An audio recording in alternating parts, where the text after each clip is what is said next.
SMT Nation, we back. We've got an update to a previous video. I want to make sure you guys know what I'm referring to, so I'm going to link it in the description for those of you that have not seen it. One of the things that I've been tracking here on the channel, and I'm trying to be very close to these situations, the T-Mobile home internet customer is subject to some of the lowest priority on the network. In fact, it is the lowest priority on the network. Mobile tethering and hotspot data has higher priority than T-Mobile home internet. You know, the lowest of the low, right? That is the T-Mobile home internet data traffic priority, right? Everything else is above it. So because of that, we're starting to see some things happening to people's experiences. Now that some of the cell towers and the sectors on the cell towers are starting to fill up with traffic, the capacity is getting spent and used fast. T-Mobile is a very fast-growing company. They have a lot of customers. I explained in one of my previous videos, it is not the T-Mobile home internet that is congesting the network.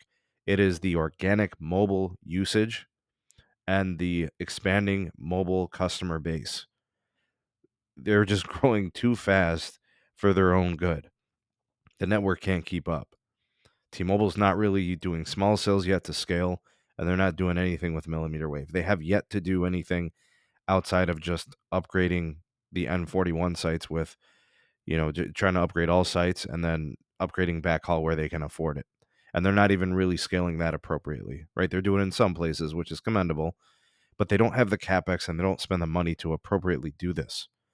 But this is the kind of thing we're seeing here as pictured in this image. This is Mobile Master Tech on YouTube. Follow him on Twitter. This was a screenshot from the other day where he showed during peak times how the T-Mobile home internet was completely spent, right? Very little capacity left for the home internet user. And again, it's not because there's too many T-Mobile home internet customers on the network. They get lowest priority. So there's a lot of users, mobile network, traditional wireless customers with high usage.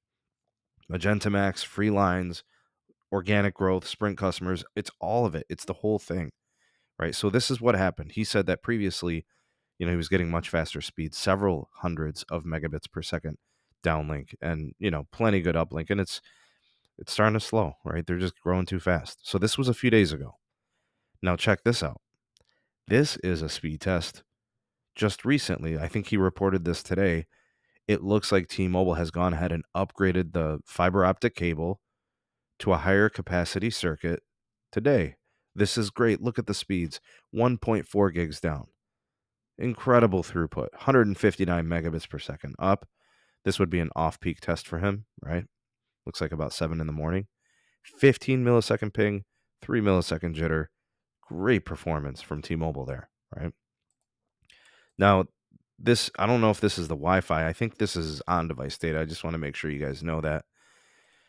Okay, here is another test of it. This looks like 620. I don't know if this is AM or PM. I can't comment or speculate, but the speeds look great. 1 gigabit per second, 85 on the uplink, 17 ping, and 4 jitter. Plenty good. He's showing the connection, the RSRP minus 86. That is very good signal strength. SINAR is clean. It's above 20. That's wonderful at 24. Locked into N41. All right. Here is that same home internet connection later in the day, 3:44 p.m. Folks, this time of the day is not when the home internet user is at its highest peak usage. Fixed wireless home usage is at its peak between 6 and 9 p.m. The reason why this is slow is because of mobile users.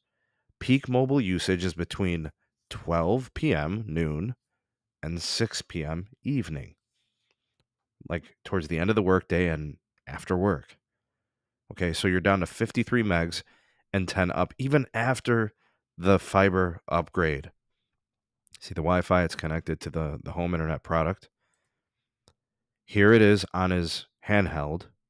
All right, so this is his phone. 371 down, 83 up. And I think it's on the NSA 5G. And I think this is on the SA 5G. 396 down, 15 up, 24 ping, 12 jitter. You see what I'm saying, folks? This is what I'm talking about here. This is his reporting. Unfortunately, peak times, while better, is still underwhelming, especially from a tower pushing 1.4 gigabits per second non-peak. Tried 2 different devices. He tried the T-Mobile home internet through the Sagecom device and also the Nokia trash can. Sagecom is better, but the results are still not what he wants. Below is fixed wireless access, SA Mobile, and NSA Mobile. So I switched those, the last 2 things. All right, folks. The reason I'm following up on this because this is one of the most interesting things or interesting dynamics when it comes to network priority when you have mobile users and fixed wireless access users sharing a network.